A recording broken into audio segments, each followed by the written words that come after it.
Bonsoir à tous et bienvenue dans cette nouvelle édition. Voici les titres. Clôture d'une série de 4 formations au profit des éléments de la garde-côte djiboutienne.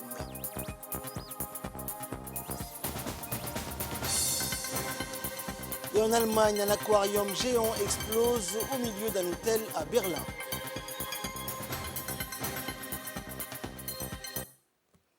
Bonsoir à tous. Le ministre de l'Intérieur, Serine Nour, a présidé une réunion à la préfecture d'Arta en présence des préfets des 5 régions et du directeur général de l'Institut national de la statistique de Djibouti, l'INSTAD, pour la préparation du recensement général de la population et de l'habitat prévu prochainement dans la capitale et dans les régions. Le directeur général de l'INSTAD, qui a profité de cette occasion, a expliqué les différentes activités programmées dans le cadre du recensement et planification des phases avec les préfets et les présidents des conseils régionaux des régions et les préfets des régions ont chacun à leur tour donc exprimé leur disponibilité et leur souhait pour le bon déroulement de cet vaste exercice dans leurs circonscriptions respectives. Et le ministre de l'Intérieur a demandé aux préfets des régions d'appuyer le processus de recensement général de la population et de l'habitat qui a été un exercice stratégique important pour notre pays.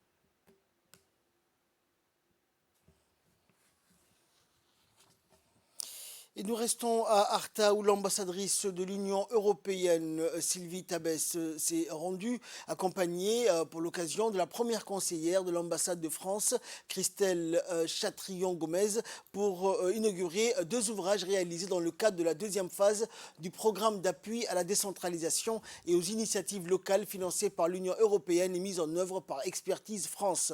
Cet événement a vu l'inauguration d'un hangar de stockage pour l'entreposage d'équipements de prévention de crise, de l'octroi de 4 kiosques pour le soutien au commerce local et de la pose de la première pierre de la future gare routière d'Arta.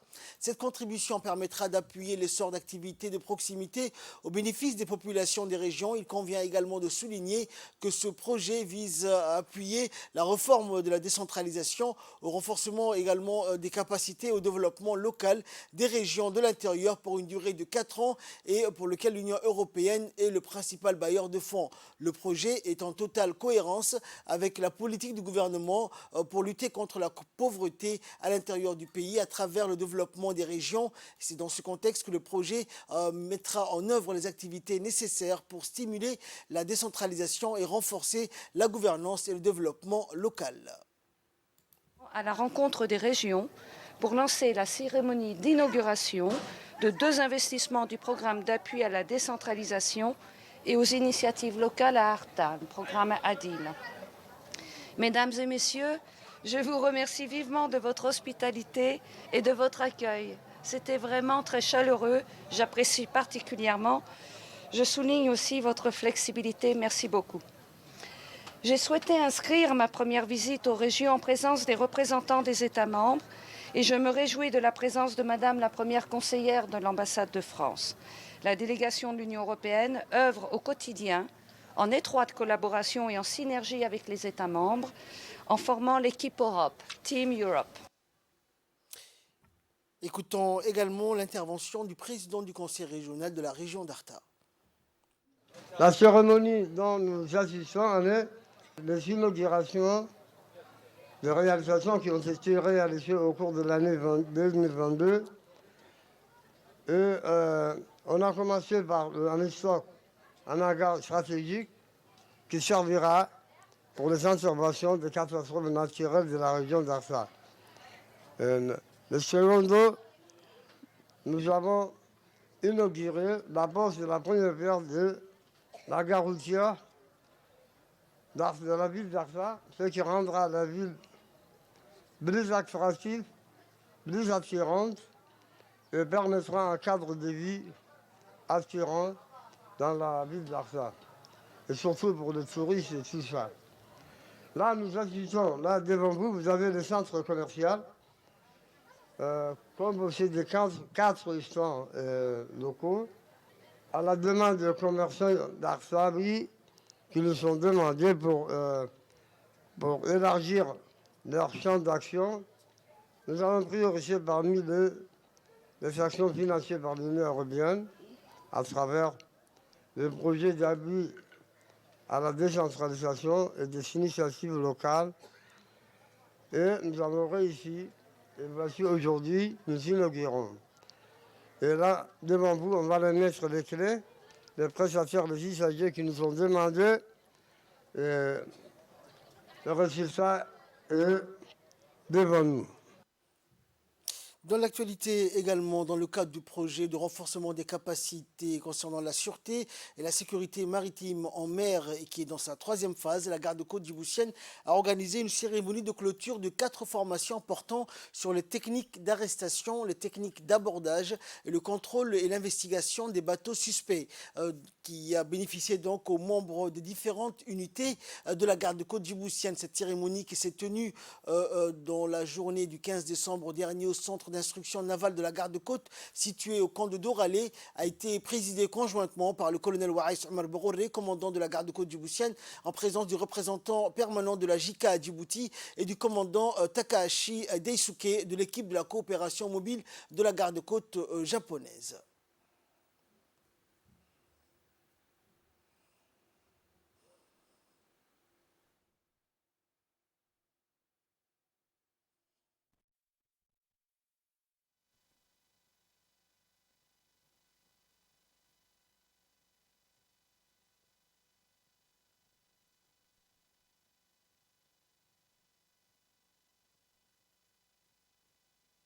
C'est un réel plaisir pour moi de prendre part à la cérémonie et de clôture de la formation sur les techniques de stoppage, d'embarquement et les méthodes d'investigation et d'arrestation, dispensées par les membres de la garde-côte japonaise dans le cadre du projet de coopération technique phase 3.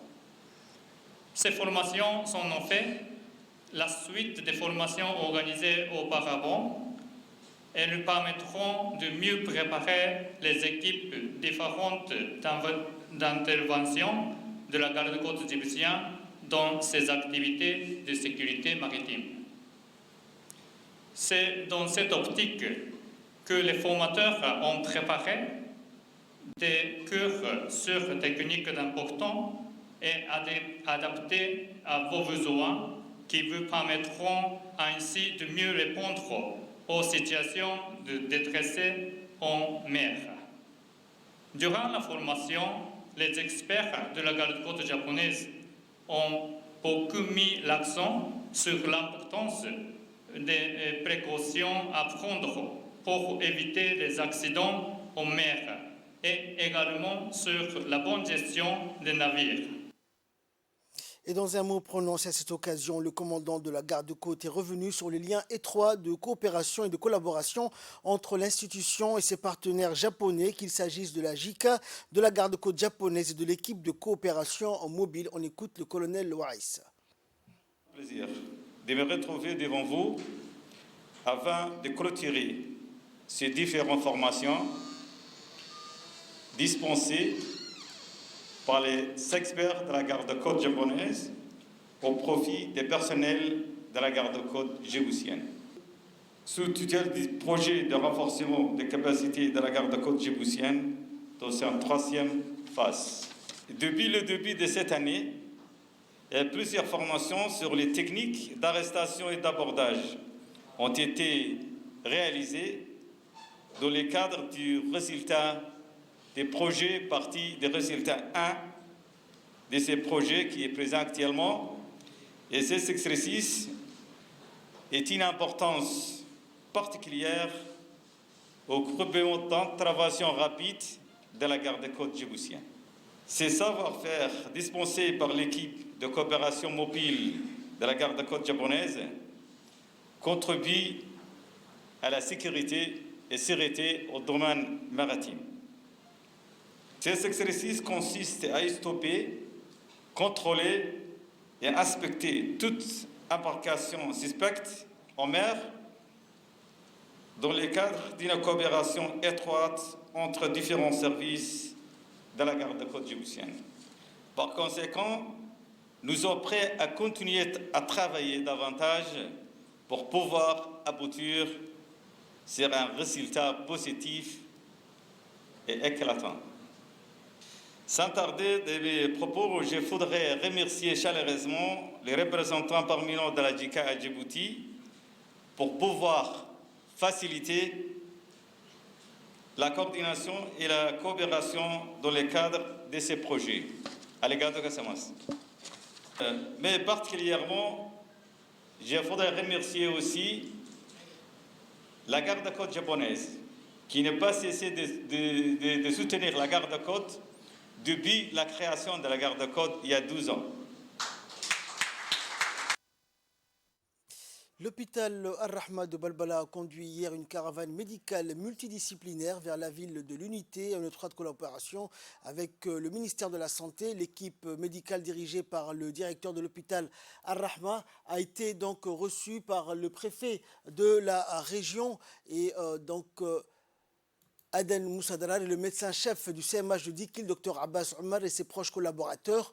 Le nouveau convoi médical de l'hôpital Ar-Rahma comprenait cette fois 6 spécialités dont l'ophtalmologie, la pédiatrie, la gynécologie, la cardiologie en plus de la médecine interne, tandis que le total des bénéficiaires s'élevait à environ 500 personnes venues du chef-lieu de la région et des zones affiliées. Et dans un mot prononcé à cette occasion, le médecin-chef du CMH de Dikil a souligné le besoin urgent de ce type de convoi médical permettant aux patients de recevoir gratuitement des soins médicaux spécialisés. Il convient de noter que la région de Dikil abrite le premier village construit par l'ONG Ar-Rahma International de l'État du Koweït, représenté par son bureau régional à Djibouti.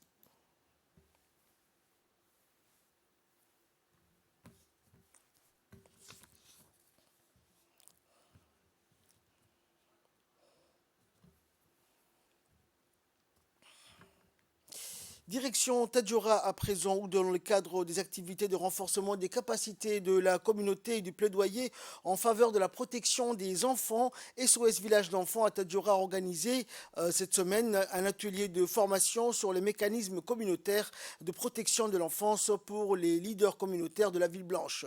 Les participants ont eu l'occasion de discuter des différents abus causés aux enfants au sein de notre communauté et comment l'on pouvait apporter des solutions à ces réels problèmes. La nécessité d'avoir des comités de protection communautaire a été mise en évidence et le rôle important du partenariat car certains problèmes nécessitaient de gros moyens et ressources dont la communauté ne dispose pas. Et les leaders communautaires donc un rôle prépondérant dans le rôle de prévention et de la protection des abus contre les enfants qui représentent notre avenir et les groupes cibles qui sont souvent victimes d'abus parmi la communauté ont clairement été identifiés afin de mieux les protéger ainsi que les différents types d'abus causés aux enfants. Toutes les personnes présentes ont reconnu que ce mécanisme de protection communautaire ne peut fonctionner sans la participation de toutes les catégories sociales existantes dans la communauté, surtout les concernés, c'est-à-dire les enfants. À l'instar des autres sites de la capitale et des régions, le secrétariat d'État au sport et le ministère de la Jeunesse et de la Culture ont installé des écrans à Arta et Dikil dans les localités avoisinantes pour que les populations de ces contrées puissent suivre les différentes rencontres de la Coupe du Monde dans les meilleures conditions.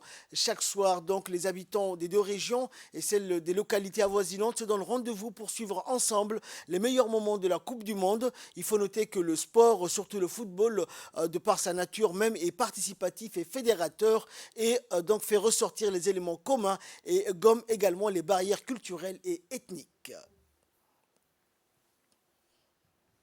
Fait divers à présent dans le cadre de la mise en application des nouvelles directives douanières et soldats de forces de sécurité et de défense ont infligé ces derniers jours des coups de boutoir aux trafiquants. C'est ainsi que les douaniers postes kilométriques donc de PK51, renforcés par leurs collègues de la gendarmerie routière, ont intercepté jeudi dernier un nombre important de khat de contrebande. Il s'agit de plus de 100 kg de khat, le tout dissimulé dans un bus de transport en commun appartenant à des particuliers de cette région du sud du pays. En dépit des mises en garde et les mesures drastiques prises par les contrebandiers impertinents et hors la loi ne cessent de poursuivre leurs activités, et cela même parfois au détriment de leur vie. Et selon la procédure standard, la marchandise saisie a été complètement détruite par le feu sur le champ.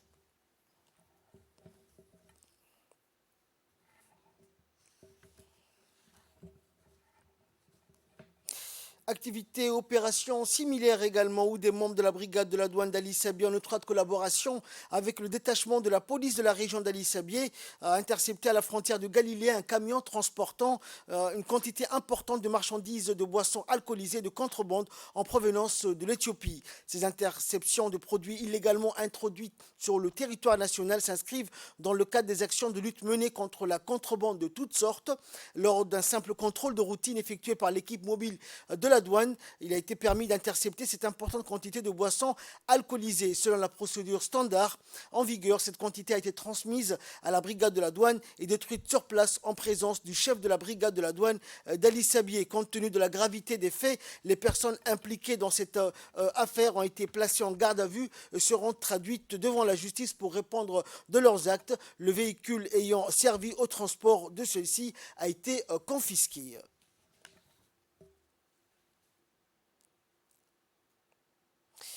Page nécrologie à présent à la prière du Fajr de la journée d'hier. Nous a quitté le regretté feu Al-Hajj Kamel Omar Mohamed, connu par tous pour son humanisme, sa forte piété et son très grand estime et respect pour son prochain. Âgé de 57 ans, le défunt a laissé derrière lui une veuve et 4 enfants. C'était un génie, donc, comme l'appelaient certains affectueusement, que le Tout-Puissant lui ouvre les portes de son paradis et l'accueille en son paradis éternel. Inna lillahi wa inna ilayhi raji'un. En nouvelles du monde, à présent, un incident rarissime mais spectaculaire. Un aquarium haut d'une quinzaine de mètres, situé dans un grand hôtel de Berlin, a éclaté. Résultat, près d'1 million de litres d'eau et 1500 poissons tropicaux se sont déversés dans le hall de l'établissement. Les clients ont été évacués, une centaine d'hommes ont été mobilisés et une grande artère du centre-ville de Berlin a été fermée à la circulation. L'incident s'est produit hier et en plus d'avoir causé des dommages marins incroyables, l'incident a fait 2 blessés atteints par des éclats qui ont été transportés à l'hôpital. L'aquarium de forme cylindrique était situé dans le foyer de l'hôtel Radisson Blu. L'explosion aurait été provoquée par de l'usure de matériel. L'aquadome avait donc pourtant été rouvert l'été dernier après une longue et coûteuse rénovation de 2,5 millions d'euros. C'est la fin de cette édition. Merci pour votre très aimable attention. Restez avec nous avec la suite de programmes sur Télé Djibouti.